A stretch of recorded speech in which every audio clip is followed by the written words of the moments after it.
ఐఐటీలో IIITలో BTech చేయాలనేది మీ డ్రీమా? అయితే ఇది ఇండియాలో ఒకే ఒక యూనివర్సిటీ వల్ల సాధ్యం. అదే జేకే లక్ష్మీపతి యూనివర్సిటీ. ఇప్పుడే సంప్రదించండి. ఈ రోజుల్లో ఒక భార్య, ఇద్దరు పిల్లలు ఉన్న చిన్న కుటుంబాన్ని పోషించడమే గగనం అయిపోతుంది. అలాంటిది ఒక వ్యక్తికి ఏకంగా 39 మంది భార్యలు, 94 మంది పిల్లలు, 33 మంది మనవళ్ళు, మనవరాళ్ళు ఉంటే అవును, మీరు వింటుంది అక్షరాల నిజం. ఒకే గూటి కింద సుమారు 200 మంది సభ్యులు కలిసి జీవించే ఒక జంబో సైజు ఫ్యామిలీ మన భారతదేశంలోనే ఉంది.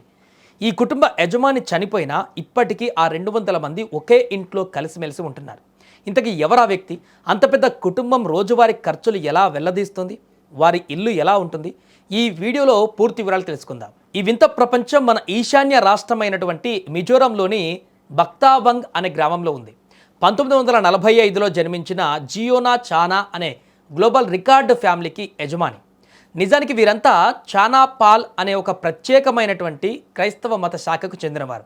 ఈ శాఖను 1942లో జియోనా చానా తండ్రి స్థాపించాడు. ఈ మత శాఖ ప్రకారం పురుషులు ఎన్ని పెళ్లిళ్ళైనా చేసుకోవచ్చు.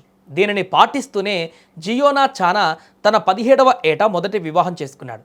ఆ తర్వాత ఆయన జీవితంలో మొత్తం 39 మంది మహిళలను పెళ్లాడాడు. ఒకే సంవత్సరంలోనే ఆయన ఏకంగా 10 పెళ్లిళ్ళు చేసుకున్న సందర్భాలు కూడా ఉన్నాయట. మరి ఇంతమంది ఒకే ఇంట్లో ఎలా పడుతున్నారు, ఎక్కడ ఉంటారు అనే డౌట్ మీకు రావచ్చు. వీరంతా నివసించడానికి మిజోరం కొండల్లో ఒక భారీ ప్యాలెస్ లాంటి ఇల్లును నిర్మించారు. దాని పేరు చువాన్ తార్ రన్, అంటే కొత్త తరం నివాసం అని అర్థం. ఇది ఒక 4 అంతస్తుల కాంప్లెక్స్. ఇందులో సుమారు 100 గదులున్నాయి. ఈ ఇంట్లో జియానా చానా భార్యలందరూ ఒకే పెద్ద హాల్లో పక్కపక్కనే బెడ్స్ వేసుకొని పడుకుంటారు. ఆయన కొడుకులు, కోడళ్ళు, పిల్లలకు విడివిడిగా గదులుంటాయి.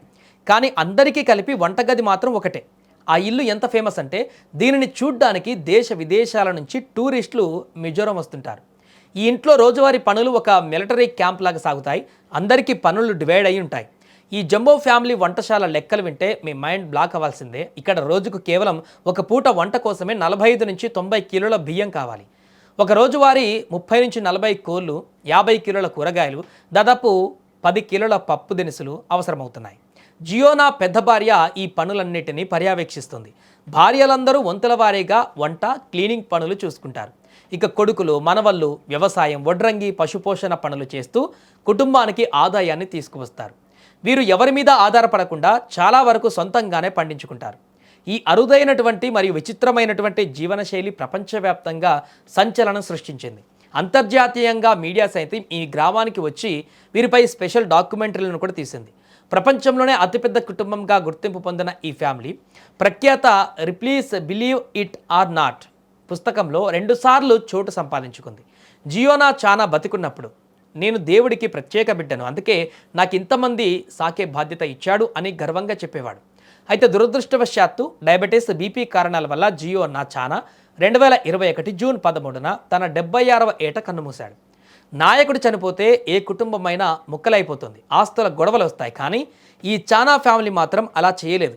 జియోనా చానా భౌతికంగా దూరమైన 5 ఏళ్ళు దాటుతున్నా కూడా ఆయన నేర్పిన ఐక్యత, క్రమశిక్షణను వారు నేటికీ వదలలేదు. ఇప్పటికీ అదే 100 గదుల భవనంలో ఒకే వంటగదిలో అన్నం తింటూ అంతా ఒక్కటిగా జీవిస్తూ ప్రపంచానికి ఆదర్శంగా నిలుస్తున్నారు. మరి ఈ కాలంలో ఇంత పెద్ద కుటుంబం ఇలా కలిసి ఉండడంపై మీ అభిప్రాయం ఏంటి? మీరు ఇలాంటి ఉమ్మడి కుటుంబంలో ఉండగలరా? కింద కామెంట్ సెక్షన్లో మీ అభిప్రాయాన్ని వ్యక్తం చేయండి.